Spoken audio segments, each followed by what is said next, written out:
Alléluia. Lorsque ton cœur commence à se repentir, il y a quelque chose qui va se passer. Tu vas vivre une réalité spirituelle, tu vas faire une expérience avec le Saint-Esprit. Vous savez ce qui s'est passé dans Actes chapitre 19? La parole de Dieu dit, lorsque Paul est arrivé, il a rencontré, je crois, 12 disciples.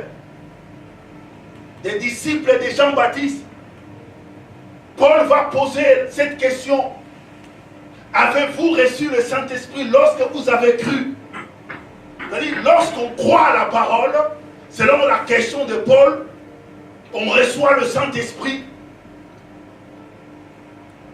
Lorsqu'on reçoit l'évangile du royaume, l'évangile qui parle de la maison du Père, on reçoit le Saint-Esprit. Ces hommes, ces disciples vont dire, jamais nous avons entendu dire qu'il existe un Saint-Esprit. Paul avait prêché, enseigné l'évangile, avait donné l'évangile du royaume à ces hommes. Ils étaient baptisés.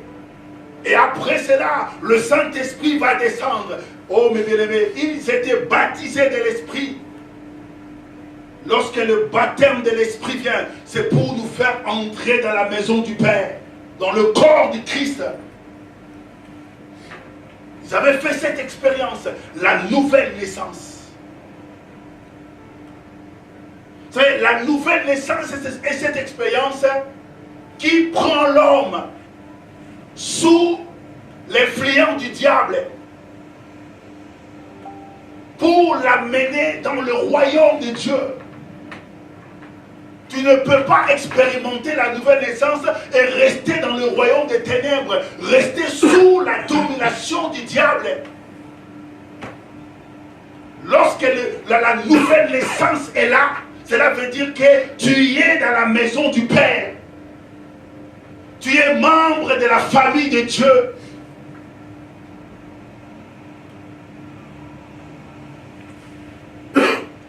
C'est bien d'être membre d'une église locale. Mais c'est glorieux, c'est puissant lorsqu'on est véritablement membre de la famille de Dieu. Si jusqu'aujourd'hui, étant membre d'une église locale, d'une communauté, tu n'as pas encore expérimenté la nouvelle naissance, je vais t'annoncer cette parole.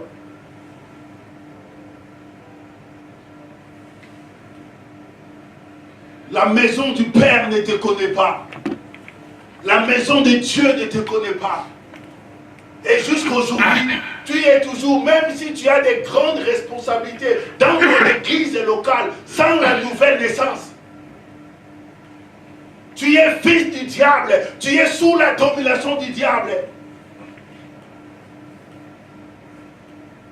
Nous avons des problèmes dans nos églises, nos assemblées locales, à cause de ces genres de chrétiens, entre guillemets, qui n'ont jamais expérimenté la nouvelle naissance, qui ne sont pas fils de Dieu, qui ne sont pas enfants de Dieu.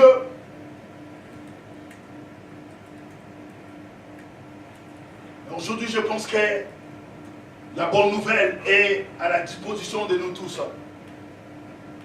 Nous pouvons, si nous sommes destinés à la vie éternelle, ouvrir nos cœurs pour accepter l'évangile. Je veux dire que Jésus revient bientôt. Jésus, il vient prendre ceux-là qui sont membres de sa maison et non membres d'une église locale. Et j'ai dit les choses. Lorsqu'on a véritablement expérimenté la nouvelle naissance, lorsque nous sommes nés de nouveau, le diable ne peut plus nous toucher. Peut-être jusqu'aujourd'hui, tu n'as pas encore compris cette expression. Nouvelle naissance, naître de nouveau. Je veux que le Saint-Esprit t'aide à comprendre cela. Cet esprit qui avait amené Nicodème à comprendre les choses spirituelles, je pense qu'il va aujourd'hui, parce que c'est le temps de l'esprit, t'expliquer dans la profondeur c'est quoi la nouvelle naissance. Je parle de la nouvelle naissance comme étant le retour dans la maison du Père. Lisons avec moi la parole de Dieu dans Jean chapitre 3.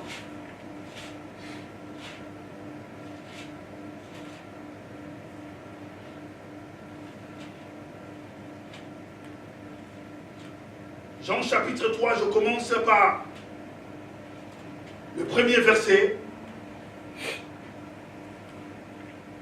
Mais il y a un homme d'entre les pharisiens nommé Nicodème,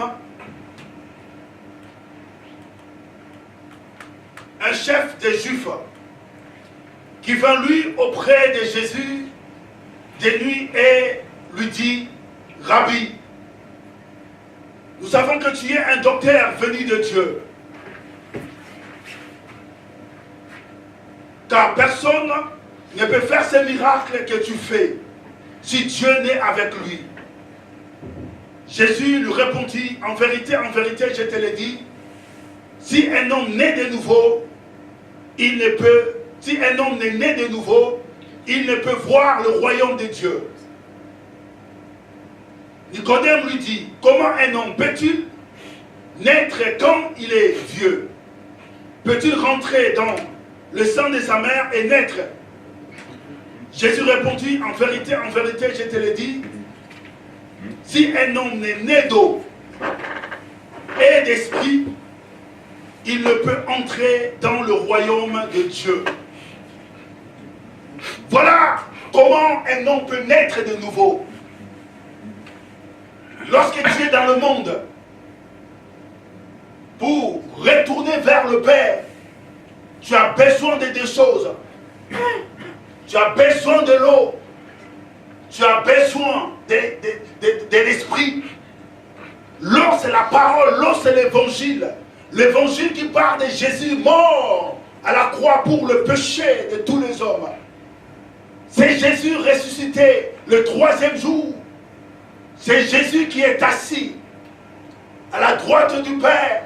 Oh, c'est Jésus qui intercède pour toi. C'est Jésus, comme dit dans Actes des Apôtres, avait reçu du Père l'Esprit. Et il a donné cela à ses apôtres, à ses disciples. L'évangile doit te parler de la mort de Jésus. L'évangile doit te parler de la résurrection de Jésus. L'évangile doit te parler du retour de Jésus. Oh, l'évangile doit te parler de Jésus le Fils de Dieu, de Jésus le Dieu véritable. Si tu ne crois pas à cela,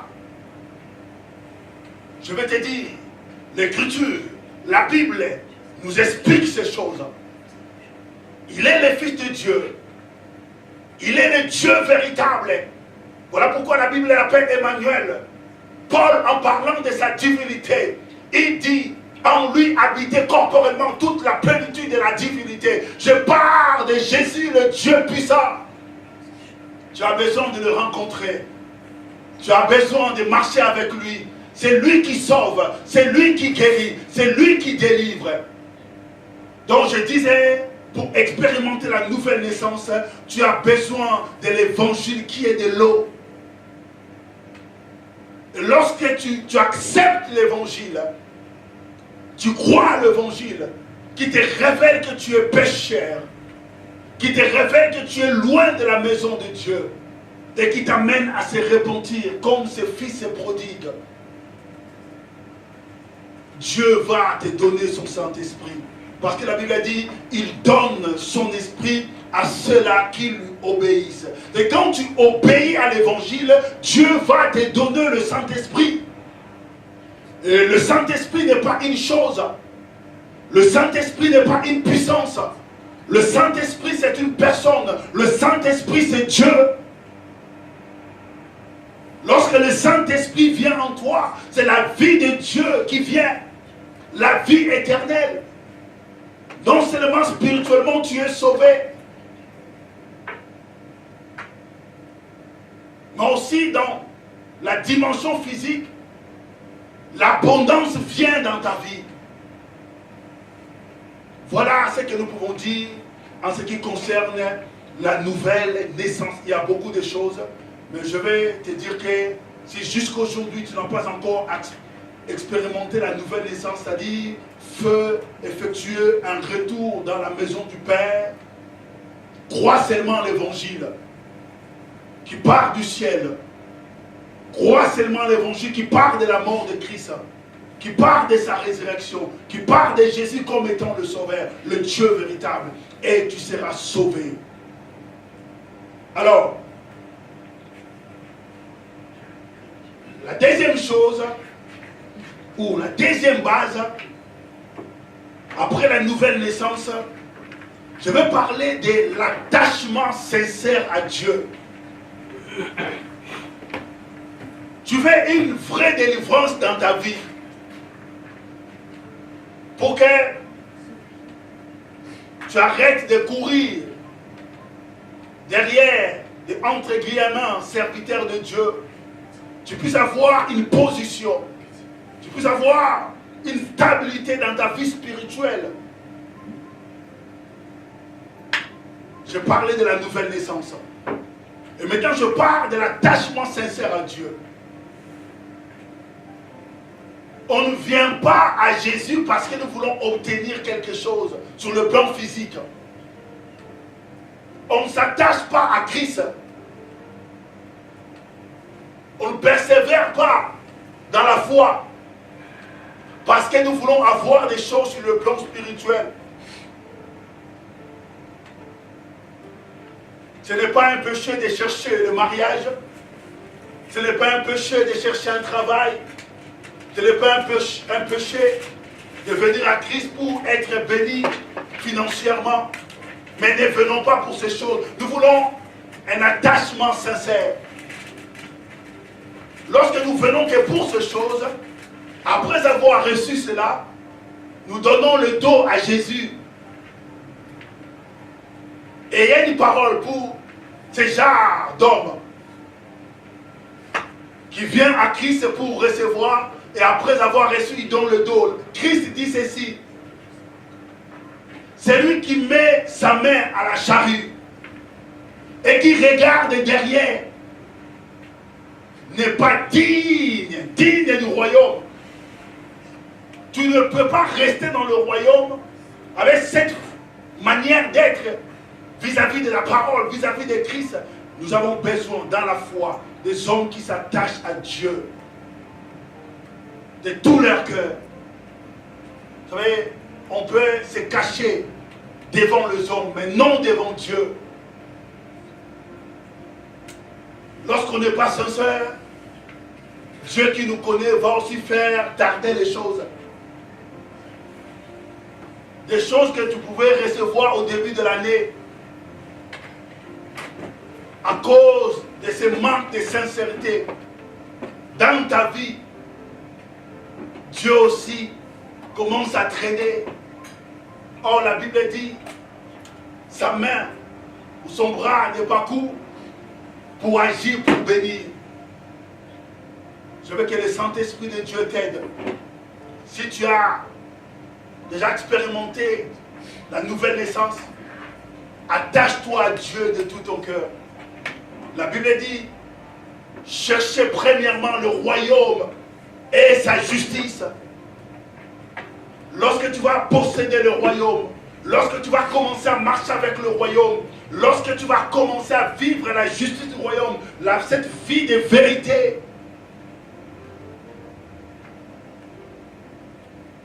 c'est en ce moment-là que le Dieu qui habite le ciel va ouvrir le ciel afin que des grandes bénédictions descendent dans ta vie. Vous savez, ça ne servira à rien un homme, comme Christ dit, de gagner le monde, de tout posséder, un jour de perdre son âme. La bonne nouvelle que je t'apporte, c'est l'après-midi ce soir, est que ton attachement à Christ soit sincère. Et la troisième base pour expérimenter une vraie délivrance, c'est la connaissance de la vérité. Oui, tu as expérimenté la nouvelle naissance. Oui, tu as un attachement sincère à Christ. Je veux que tu poses cette base. C'est-à-dire quoi? Aimer la vérité. Chercher la vérité. Qui est la parole, qui est Christ. Vous savez, il y a un mystère. Quelque chose qui se passe. Lorsque nous cherchons la vérité, comme on cherche l'argent, lorsque nous mangeons chaque jour la vérité, comme Christ a dit, l'homme ne vivra pas seulement du pain, mais de toute parole qui sort de sa bouche. C'est ce que je veux partager avec vous. Dans le but de nous amener tous à être des chrétiens, des enfants de Dieu.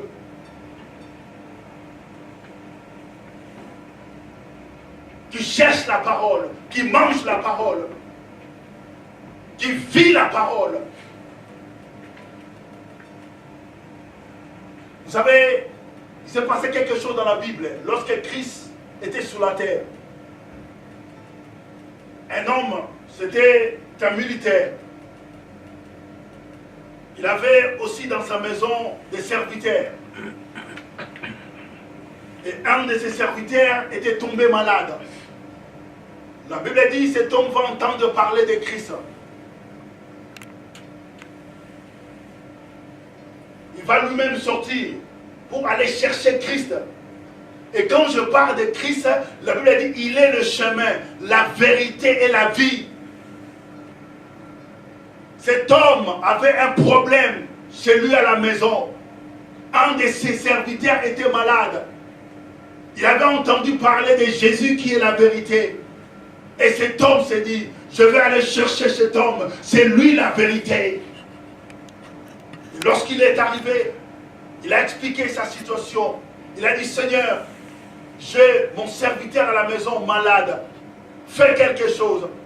Jésus va lui dire, je vais aller avec toi dans ta maison et je vais le guérir. Cet homme dit à Christ, vous connaissez cette histoire.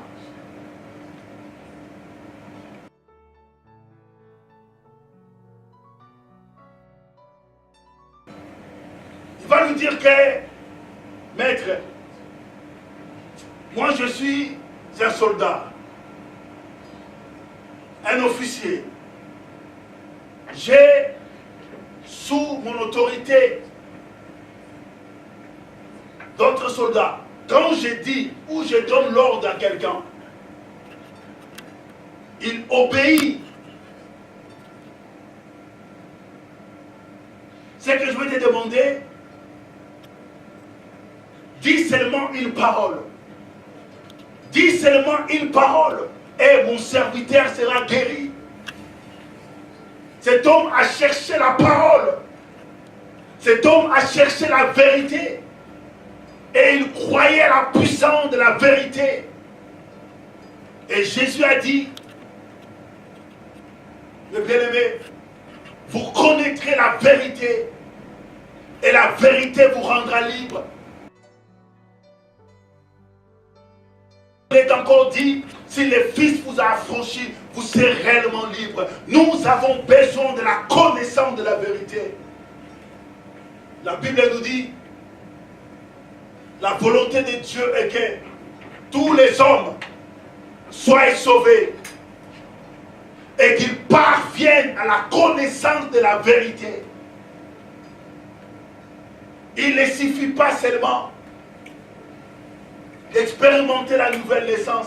La vie chrétienne ne s'arrête pas seulement à la nouvelle naissance. Nous avons besoin de marcher avec Dieu. Pour marcher avec Dieu, il faut la connaissance de la vérité.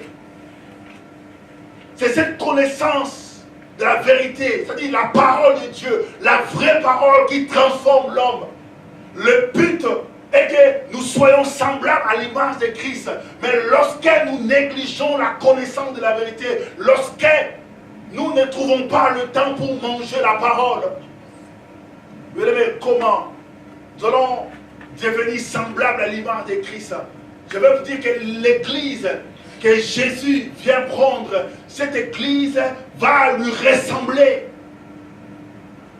Vous savez pourquoi les disciples dans Actes des Apôtres ont été appelés chrétiens comme Christ? C'est parce qu'ils avaient reçu la connaissance de la vérité. Ils ont laissé le Saint-Esprit conduire leur vie conformément à la parole révélée. Nous voulons des vrais chrétiens. Ces chrétiens-là qui donnent de l'importance à la parole de Dieu. Ces chrétiens-là qui aiment la parole. Combien de fois dans la journée, tu lis la parole, tu cherches la parole comme on cherche l'argent.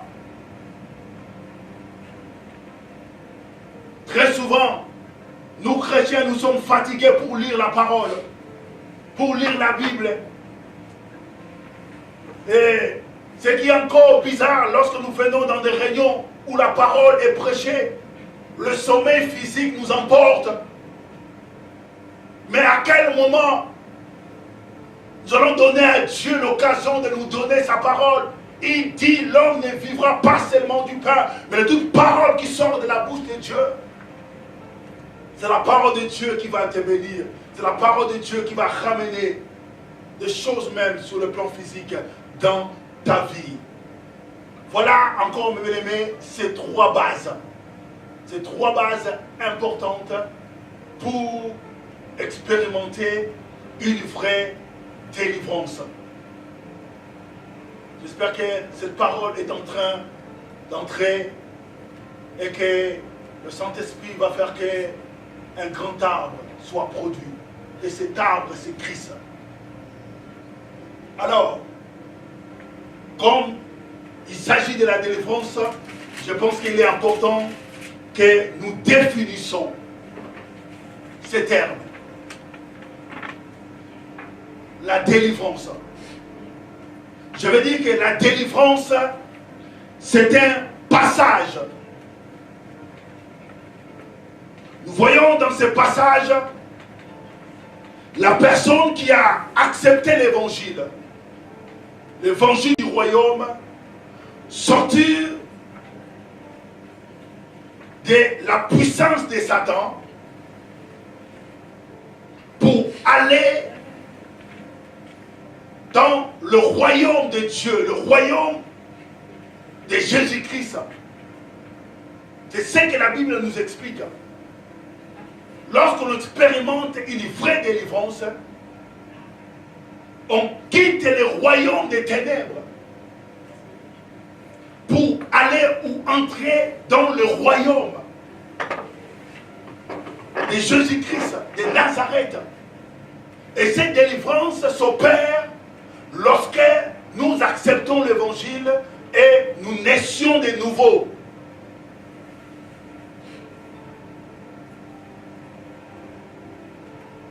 Voilà la vraie délivrance qui se passe le jour où nous acceptons l'évangile.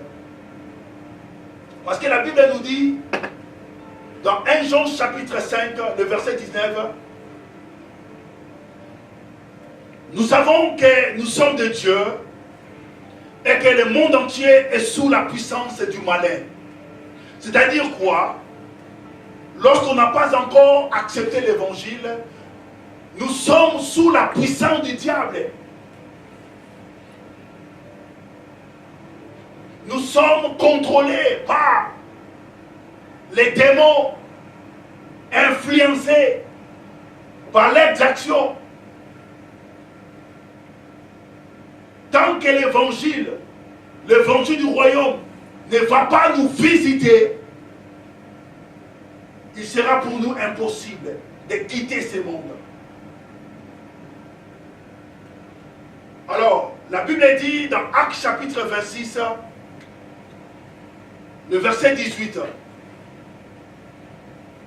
afin que tu leur ouvres les yeux pour qu'ils passent des ténèbres à la lumière et de la puissance de Satan à Dieu, pour qu'ils reçoivent par la foi en moi le pardon des péchés et l'héritage avec le Saint. Voilà ce qui se passe.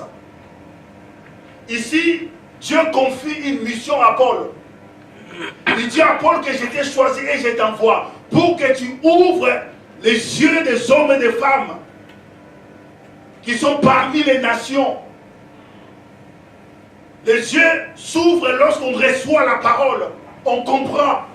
Et ce qui se passe, après avoir accepté la parole, c'est ce que Christ a expliqué ici.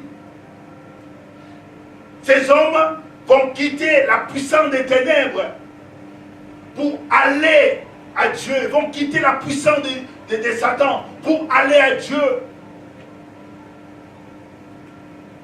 C'était la mission de Paul. Donner la parole pour que ceux-là qui vont recevoir la parole quittent la puissance des ténèbres en allant vers le royaume de Jésus-Christ de Nazareth.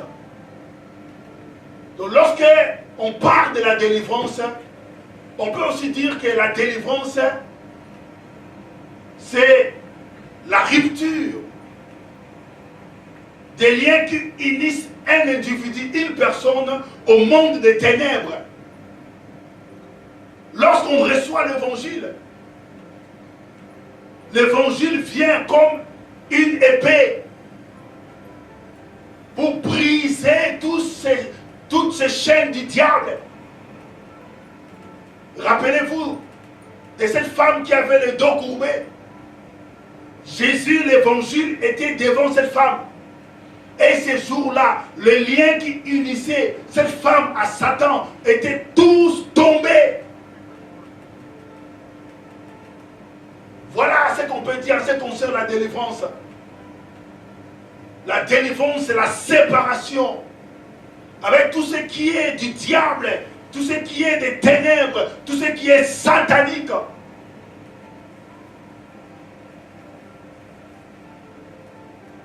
La Bible me dit dans Marc chapitre 1, le verset 39, il alla prêcher dans le synagogue partout de la Galilée et il chassa les démons. Et 1 Jean chapitre 3, le verset 8 me dit, celui qui pêche est du diable, car le diable pêche dès le commencement.